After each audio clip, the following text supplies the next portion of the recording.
également pour parler en fait de la mise sur pied des espaces de rencontre. Les espaces de rencontre ou les dialogues interculturels comme l'occasion, et ce que Joanne me disait tout à l'heure par rapport à des réflexions qu'ils avaient faites la semaine passée, ce sont des éléments importants parce que c'est là où on échange en fait des pratiques gagnantes, où on essaie aussi de briser l'isolement, comme le milieu de travail, mais aussi les espaces de rencontre dans les quartiers, parce que la diversité se vit dans les quartiers, dans les écoles, mais ne se vit pas de façon générale également dans le milieu du travail. Et c'est là aussi on veut véritablement amener par exemple les employeurs à ce qu'ils deviennent beaucoup plus compréhensibles. Mais il faut aussi que l'immigrant se mette à la place de l'employeur pour comprendre aussi l'employeur également et aussi les besoins en fait de l'employeur.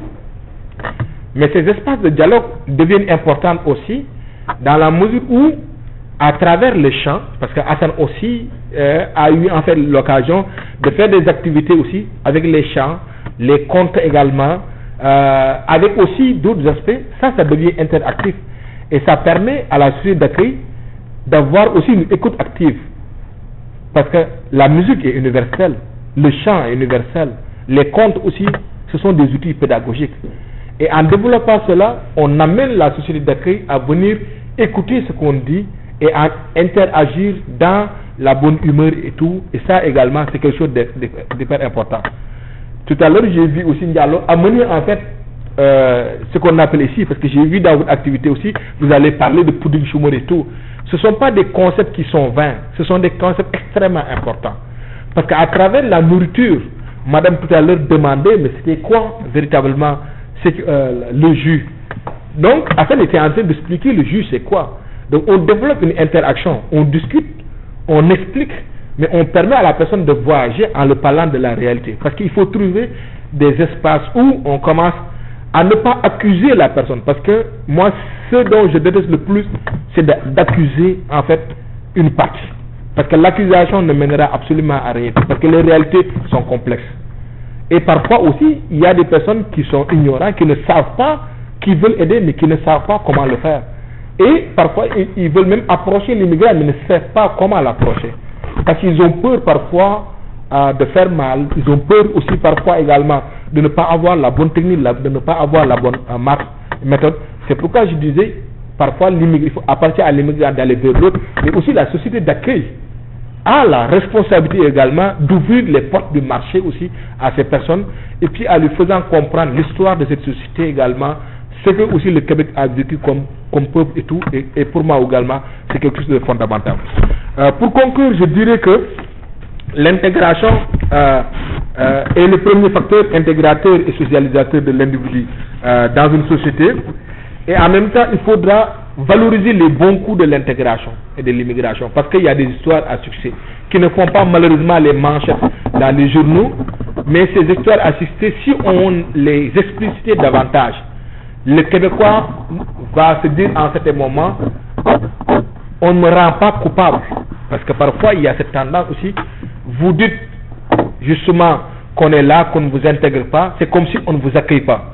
Alors qu'il y a cette capacité d'accueil, et d'ailleurs même sur la question des réfugiés syriens, les médias n'en parlent pas, mais il y a beaucoup de Québécois, de Canadiens qui se sont montrés généreux en disant on veut aider, on veut donner la bonne information, mais les gens vont plus insister sur la peur.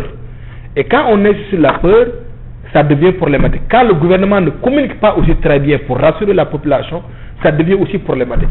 Donc c'est pourquoi je disais aussi que le gouvernement aussi, dans sa politique, a aussi la responsabilité même d'aider les organismes communautaires à avoir aussi les moyens de leurs ambitions. Parce que si on coupe le financement des organismes qui sont dans les premières lignes et on a de plus en plus des immigrants qui arrivent, mais ça peut poser problème parce que les gens n'auront pas parfois la possibilité de pouvoir intégrer ces personnes parce qu'ils n'ont pas les moyens et les ressources ne sont pas suffisantes. En même temps aussi, je disais que les immigrants doivent certes faire des efforts pour s'intégrer culturellement, mais la société d'accueil a la responsabilité de les aider à réussir une intégration économique et sociale. Et je dirais également que pour terminer, que l'intégration dans son ensemble également au Québec développe un modèle, mais c'est qu'on ne peut pas parler tout le temps aussi de modèle d'intégration parce que dans chaque société a ses principes d'immigration. Quand on prend par exemple l'exemple du modèle français, c'est la France jacobine, c'est-à-dire la France une et indivisible. On utilise plus la politique assimilatrice qui ne donne pas de résultats parce que l'intégration n'est pas une assimilation. L'intégration, telle que moi je la conçois, est une symbiose des valeurs. C'est comme quand on dit l'interculturalisme. Je ne m'identifie pas au multiculturalisme canadien, moi je m'identifie à l'interculturalisme québécois, où on dit qu'il y a une identité commune qui est là, qui est réelle, c'est l'identité de la société d'accueil, mais qui va aller chercher aussi des éléments positifs des immigrants également. Et ça, c'est quelque chose aussi de fondamental aussi à comprendre.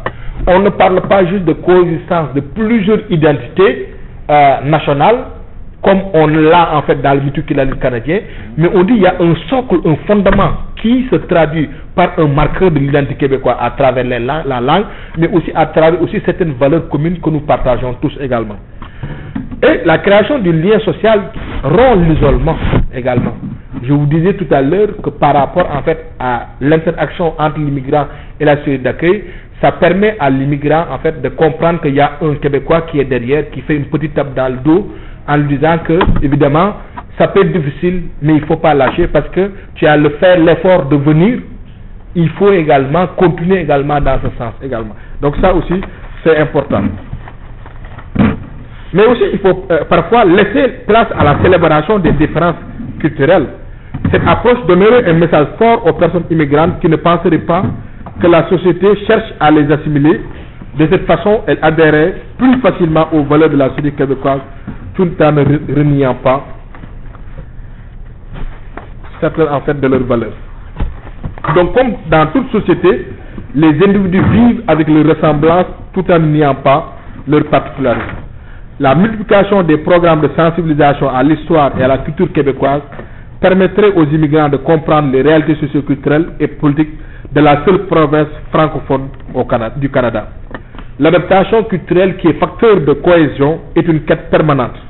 Donc cet élément est extrêmement aussi important en fait au niveau de l'intégration. En accueillant la diversité sur son sol, le Québec, qui est une diversité à l'intérieur du Canada, fait sa part dans un village planétaire. Mais aussi l'association immigration problème ou immigration fardeau fausse la recherche de la diversité culturelle.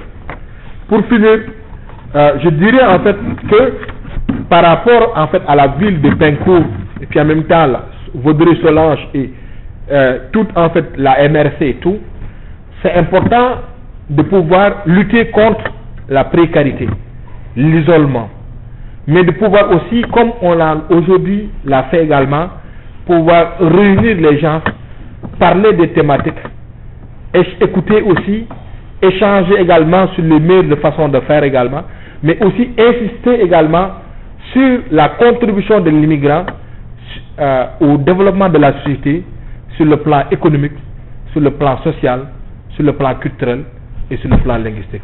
Merci de votre aimable attention.